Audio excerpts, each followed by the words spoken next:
It was 12:51 on a pretty balmy late summer's Canterbury afternoon, and most of the civil defence team leaders and the team boss and many of the other emergency services in the city were relaxed enough to head up to Wellington for a debrief.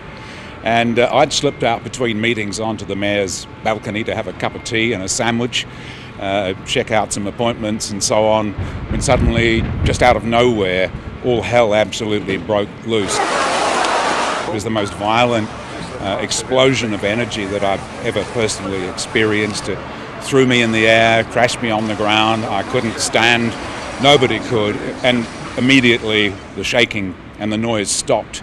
I had a perfect view across the city of what was obviously going to be a scene of massive destruction. It was clearly a huge quake.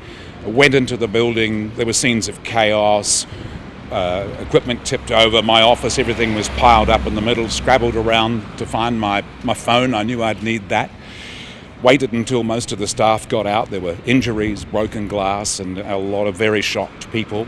Made my way down the stairway and emerged here on the street, Hereford Street, outside the council building, and across the other side of the road where the old police station used to stand, there were 1,000 or more staff just lined up.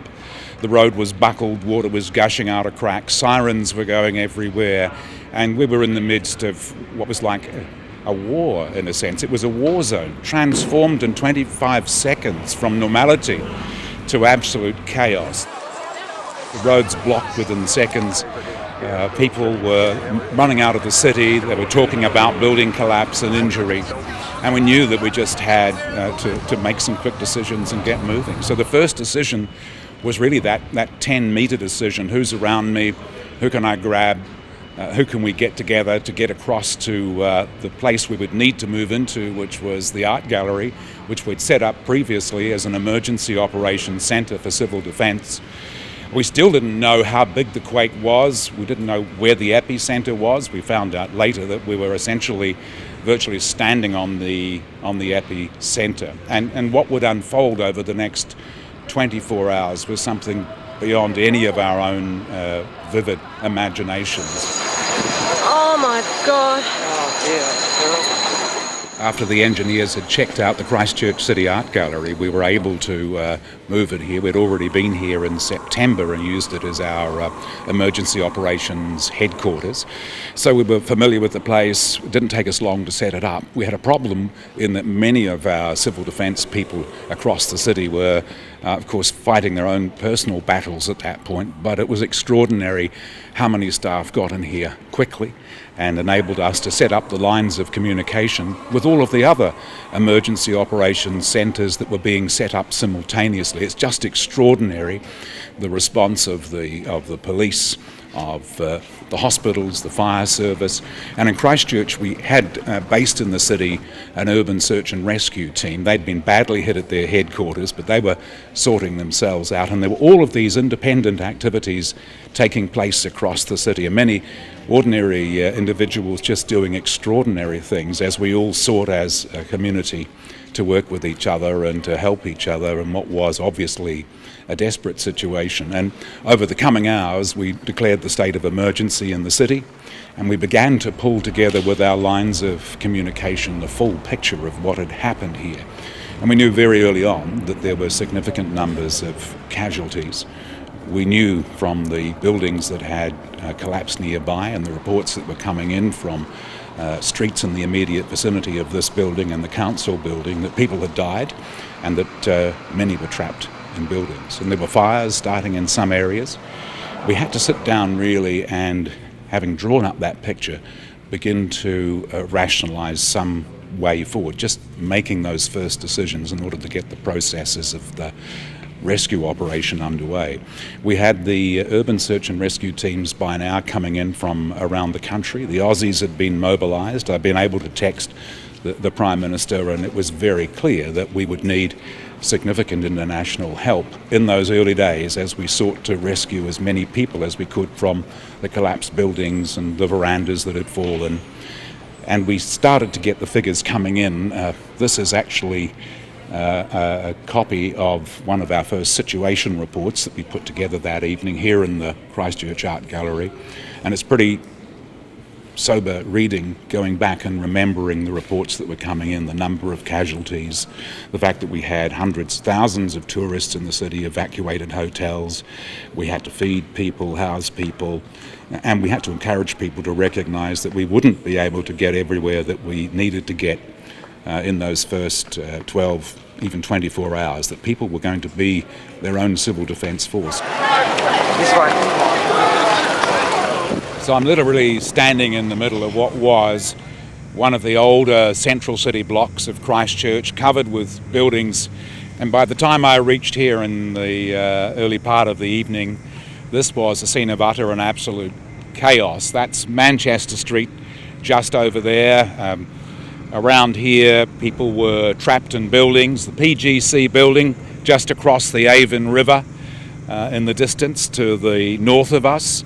Many people trapped in there. In fact, Anne Bodkin was the last person that we were able to rescue alive from that about 24 hours after the quake hit us on the 22nd.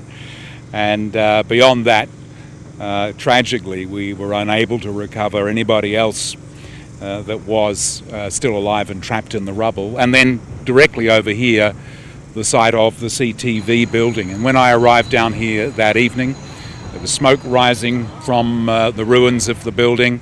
It was the scene of absolutely frantic rescue operations.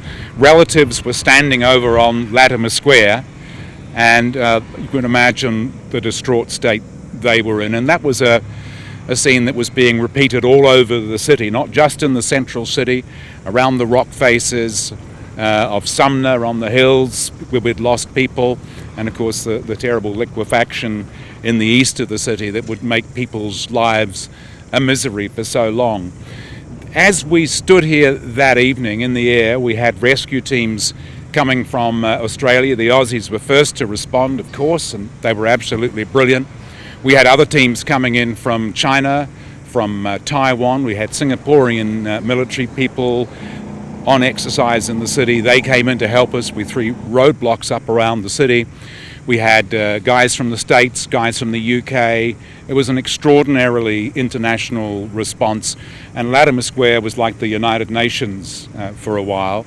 We had emergency triage and some of the other things that we'd rather forget about set up in those areas over there. And it's just unbelievable now to be standing in a patch of grass in the middle of what was a scene of absolute and utter destruction, and it still brings back so many painful memories for people. This is still very much alive for everybody.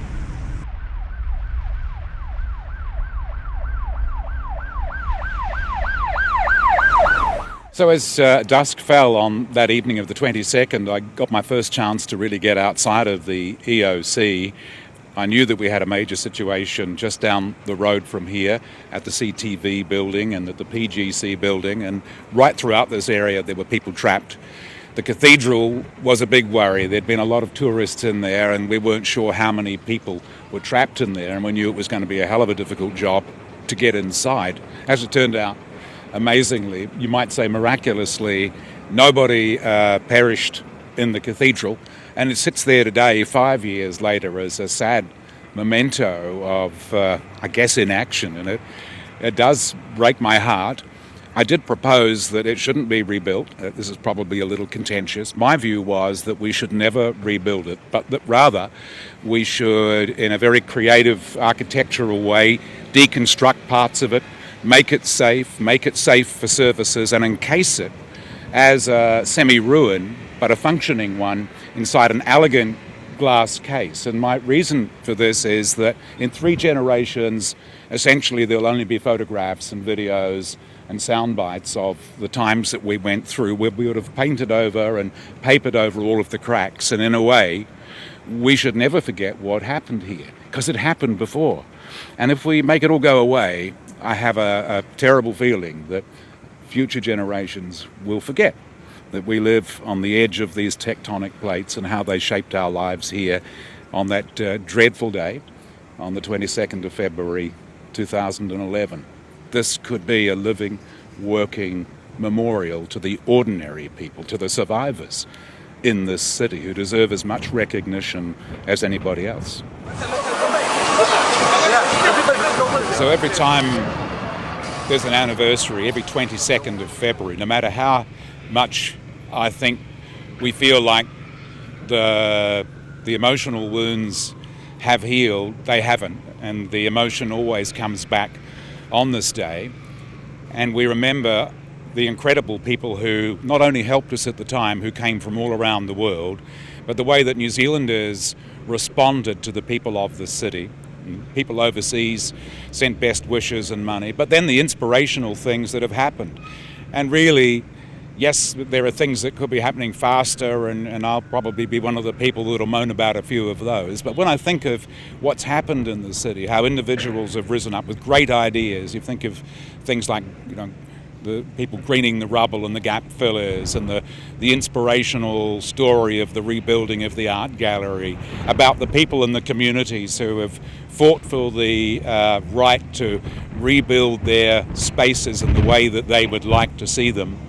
And also, of course, very humbling to think of all of those people who have fought the battles with insurance, with everybody else, and many are still doing that. We will never, ever be able to pack away the emotion on this day, those of us who were here. But I think we will also be able to reflect on what came out of that, the genius, the brilliance, the sacrifice, the courage, the generosity, the warmth, the humanity, and how that great external event brought us all together. And I'd like to think that every 22nd of February we will think of the positives and not just focus on the inevitable pain and the sense of loss. If we do that, then we'll continue to rebuild our city, and we'll have the dream fulfilled that we would build the safest and, we hope, the most beautiful city in the world.